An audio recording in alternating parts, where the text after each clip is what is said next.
বন্ধ কারখানা চালু করতে 2 সপ্তাহের মধ্যে নতুন প্যাকেজ ঘোষণা করা হবে বলে জানিয়েছেন গভর্নর মুস্তাকুর রহমান। ইআরএফের সাথে বাজেট আলোচনায় তিনি বলেন যে পাচারের অর্থ ফেরাতেও কেন্দ্রীয় ব্যাংক সক্রিয়। এ সময় অর্থমন্ত্রী আমির খসরু মাহমুদ চৌধুরী বলেন, অর্থনীতিতে সংকট থাকলেও বিনিয়োগ ও ব্যবসার পরিবেশ উন্নয়নে সরকার প্রতিজ্ঞ।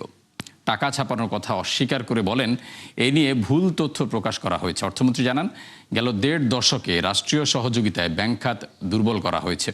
বর্তমান সরকার অবস্থার উত্তরণে কাজ করছে। আসছে বাজেটে সাধারণ মানুষের উপর যাতে চাপ না বাড়ে সেদিকেও লক্ষ্য রাখা হচ্ছে। এ সময় বৈষম্য কমানোর কথাও বলেন আমির খসরু মাহমুদ চৌধুরী। বন্ধ শিল্প কারখানা, এটা নিয়ে আমরা চিন্তা করছি, হয়তো কিছু একটা আগামী 1-2 সপ্তাহের মধ্যে আমরা কোনো একটা প্যাকেজ দেওয়ার চেষ্টা করব।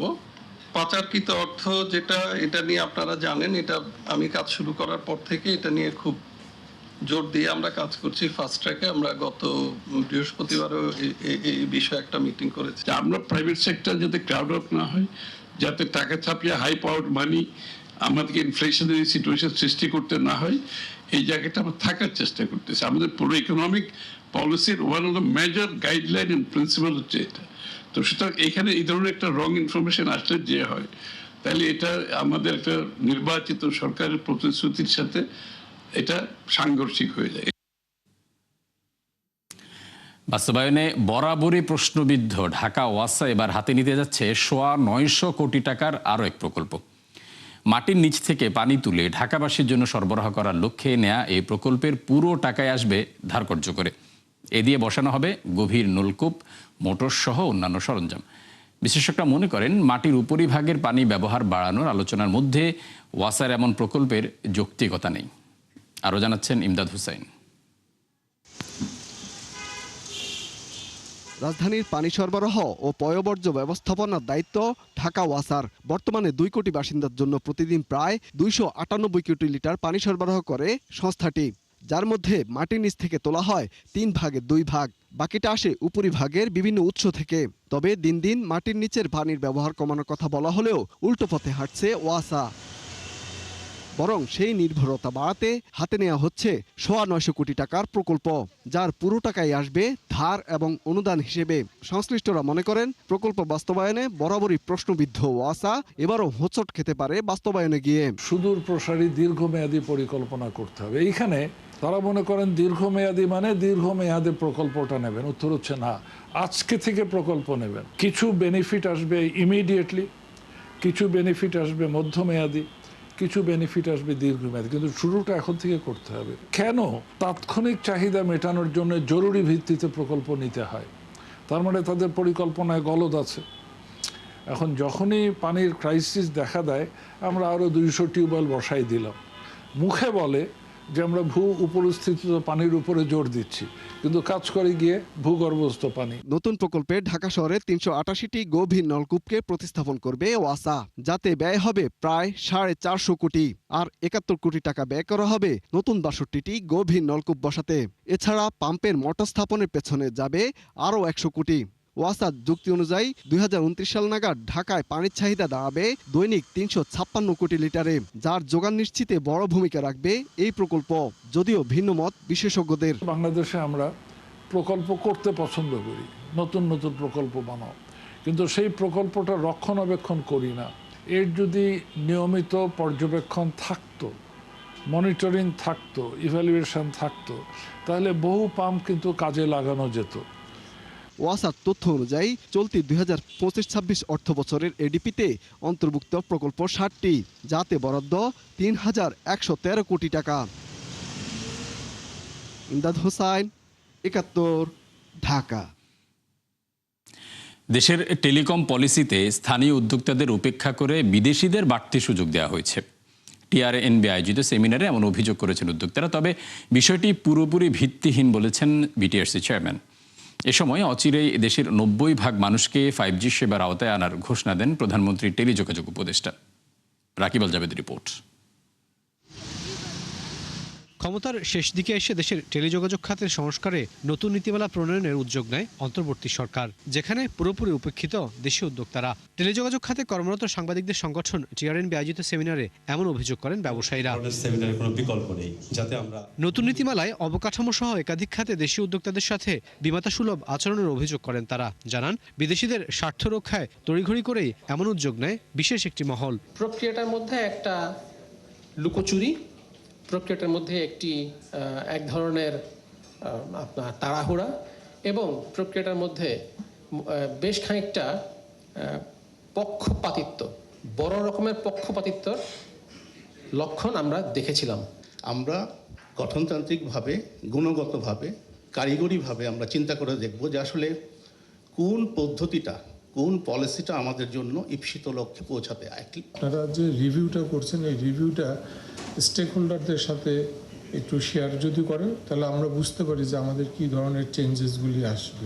যদিও ব্যবসায়ীদের এমন অভিযোগকে ভিত্তিহীন বলছেন বিটিআরসি চেয়ারম্যান। বলেন, সব পক্ষের সাথে আলোচনা করে দেশের স্বার্থেই করা হয়েছে নতুন নীতিমালা। পলিসি নিয়ে ক্রিটিসাইজ করছেন, which you should always do, but আপনাদের কি মনে পড়ছে না your creation was because of that recognizing that quantum leap IELTS পলিসির জন্য আপনাদের ক্রিয়েশন হয়নি, হয়েছে, ইউ আর ভেরি হ্যাপি।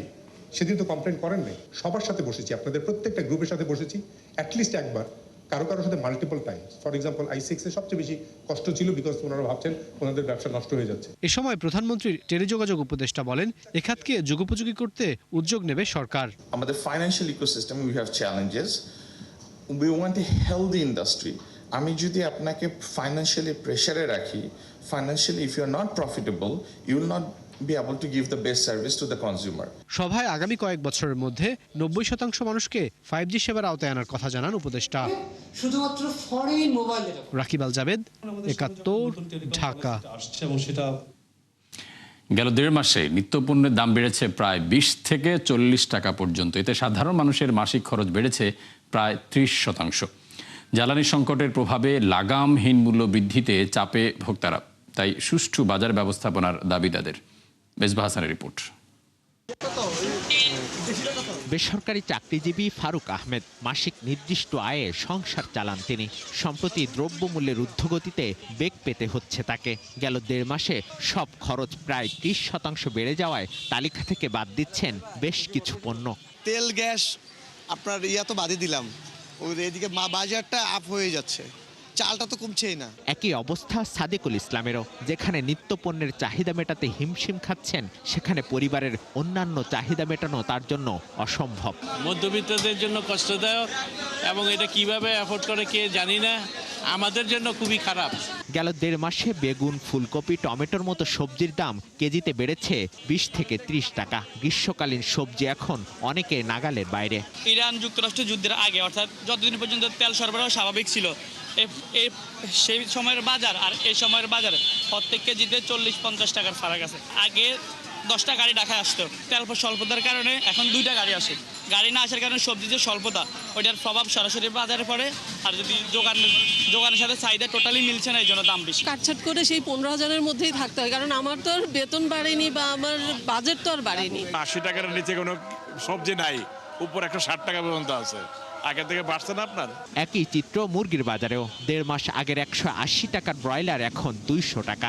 সোনালী মুরগি বিক্রি হচ্ছে 350 টাকায়, যা আগের চেয়ে এখনো 30 টাকা বেশি। সোনালী অনেক বাড়ছে দাম, আগে 280 টাকা ছিল, এখন 380 টাকা বিক্রি করার লাগে। যে বগুড়ার থেকে যে গাড়ি আসে, তেল লাগে বেশি, খরচ হয় বেশি, এজন্য প্রতি কেজিতে 10 টাকা বাড়ছে, কোনোটা 20 টাকা বাড়ছে। মাছের বাজারেও নেই স্বস্তি। 1.5 মাস আগের 300 টাকা রুই এখন কিনতে হচ্ছে 380 টাকায়। বেড়েছে পাঙাশ সহ অন্যান্য মাছের দামও। ডিমের ডজন প্রতি বেড়েছে 20 থেকে 30 টাকা। 500 টাকা হয়ে যেত, এখন সেটা 800-900 টাকা লেগে যাচ্ছে। নিত্যপণ্যের দাম সহনীয় মাত্রায় আনতে বাজার ব্যবস্থাপনায় কার্যকর পদক্ষেপের দাবি ভোক্তা সাধারণের। মেজবাহ হাসান, 71, ঢাকা। বাজেটে পাশ হওয়ার 9 মাস পরেও কার্যকর হচ্ছে লুব অয়েল আমদানির শুল্ক আইন। এ নিয়ে বিপাকে এই খাতের ব্যবসায়ীরা তারা জানান যে সংশ্লিষ্ট দপ্তরে একাধিকবার যোগাযোগ করেও মেলেনি সমাধান। এই সিদ্ধান্ত কার্যকরে চট্টগ্রাম কাস্টমস হাউস গাফিলতি করছে বলে অভিযোগ তাদের, ফলে গুনতে হচ্ছে অতিরিক্ত কর। রুহুল আমিনের রিপোর্ট। দেশীয় কিছু ব্যবসায়িক চক্রান্তের কারণে আমরা ইম্পোর্টাররা আজকে বিলুপ্তির পথে। একটা নিয়ম যদি গভর্নমেন্ট করে দেয়, সেটা যেমনি আমি যতটুকু এফেক্টেড হব, আমার লোকাল ম্যানুফ্যাকচার ততটুকু এফেক্টেড হবে, তাহলে কি ইকুয়াল ব্যালেন্স হবে। আপনি একচেটিয়া যদি ইম্পোর্টার উপরে কর ধার্য করে ওকে ব্যানিশ করে দেন, তাহলে তো ইম্পোর্টার থাকবে না। প্যাকেটজাত লুব্রিকেন্টস আমদানিকারক আব্দুল মোতালেবের এই ক্ষোভ রাষ্ট্রের বৈষম্যমূলক নীতির বিরুদ্ধে। জানান, টাকার অবমূল্যায়ন, উচ্চ শুল্ক হার ও সবশেষ ইরান যুদ্ধের কারণে লাটে উঠেছে ভালো মানের বিদেশি ইঞ্জিন অয়েল বা লুব্রিকেন্টস আমদানি। লুব্রিকেন্টস বিক্রির ডিলার এসকে কর্পোরেশনের প্রোপাইটারদেরও একই ক্ষোভ। জানান, কর বৃদ্ধির কারণে চাহিদা কমেছে ভালো মানের প্যাকেটজাত পণ্যের, আর নিম্নমান ও নকল পণ্যে ক্ষতিগ্রস্ত হচ্ছেন গাড়ি মালিক ও শিল্প উদ্যোক্তারা। কাস্টমারটা যখন আমার দোকানে আসতেছে তখন চিন্তা করতেছে আমার বাজেটে হচ্ছে না, তখন সে কি করতেছে, সে লোয়ার প্রোডাক্টে যেতে চাচ্ছে, তো দেখা যায় সে দেশীয় কোনো প্রোডাক্টে যেতে যাচ্ছে, তো দেশীয় প্রোডাক্টটা যখনই সে দিতেছে সে পারফরমেন্স বেটার পাচ্ছে না। ব্যবসায়ীরা জানান, 2023-24 অর্থ বছর পর্যন্ত একটি এইচএস কোড দিয়ে আমদানি হতো প্যাকেটজাত লুব্রিকেন্টস, আর ট্যারিফ ভ্যালু ছিল $2000, কিন্তু পরের বাজেটে 3টি আলাদা কোড তৈরি করে শুল্কায়ন মূল্য $5000 পর্যন্ত নির্ধারণ করে এনবিআর। এতে লিটার প্রতি লুব্রিকেন্টস আমদানিতে কর দিতে হচ্ছে 150 থেকে $350 টাকা। অন্যদিকে খোলা বেইজ অয়েল আমদানিতে কর মাত্র $48 টাকা। 2000 থেকে হঠাৎ করে 5000 নিয়ে যাওয়াতে আমাদের বাজার মূল্যটা আনলিমিট বেড়ে গেল, যাতে ভোক্তাদের জন্য কষ্টকর হয়ে গেল। আর এই সুযোগে বাজারে ভেজাল পণ্য সয়লাভ হয়ে গেল, তাতে ক্ষতিগ্রস্ত হচ্ছে দুই শ্রেণী, ভোক্তা আর আমরা যারা ব্যবসায়ীরা। জেনুইন প্রোডাক্টের চাহিদা অনেক কমে গেছে, কাস্টমার তার অ্যাফোর্ডেবিলিটি হারিয়ে ফেলেছে। আগে যদি 1 মাস বা 1.5 মাস পরে একটা প্রোডাক্ট মোটরসাইকেল ইউজার ড্রেন করতো, সেটা তারা 3 মাস পরে ড্রেন করছে। ইন্ডাস্ট্রিগুলোর অবস্থা অনেক বেশি ভালো সে অর্থে না, ফলে আমরা সব দিকেই এখন ব্যবসায়িক বৈষম্যের শিকার। আমদানিকারকদের দাবির প্রেক্ষিতে চলতি বাজেটে ট্যারিফ ভ্যালু তুলে দেয় এনবিআর, কিন্তু 9 মাস পরও তা বাস্তবায়ন করেনি চট্টগ্রাম কাস্টমস হাউস। এখনও শুল্ক আদায় হচ্ছে ট্যারিফ মূল্যেই। এ নিয়ে দফায় দফায় বৈঠক করেও ফল পাননি আমদানিকারকরা। চিটাগাং কাস্টম হাউস থেকে শুরু করে বেনাপুল, বাংলাদেশের কোনো কাস্টম হাউস তা মানছে না, মেনে তারা পূর্বের এই উচ্চ হারে যে রাজস্ব সেটাকে তারা ফলো করে ট্যাক্স আদায় করছে। আমরা চিটাগাং কাস্টম হাউসে অগণিতবার মিটিং করেছি, সভা করেছি, তারা আমাদেরকে বিভিন্নভাবে এইটার বিষয়টা তাদের বোঝাতে সক্ষম হয়েছি, কিন্তু আমরা সেই রেজাল্ট নিয়ে ঘরে আসতে পারি, তারা আমাদের কথায় কোনো মূল্যায়ন করেনি। দেন পরবর্তীতে আমরা এনবিআর গেছি, এনবিআর থেকেও আমরা কোনো সহযোগিতা পাইনি। এ নিয়ে যোগাযোগ করা হলে চট্টগ্রাম কাস্টমস কমিশনারের কার্যালয় থেকে জানানো হয়, ব্যবসায়ীদের আবেদন পেলে বিবেচনা করা হবে।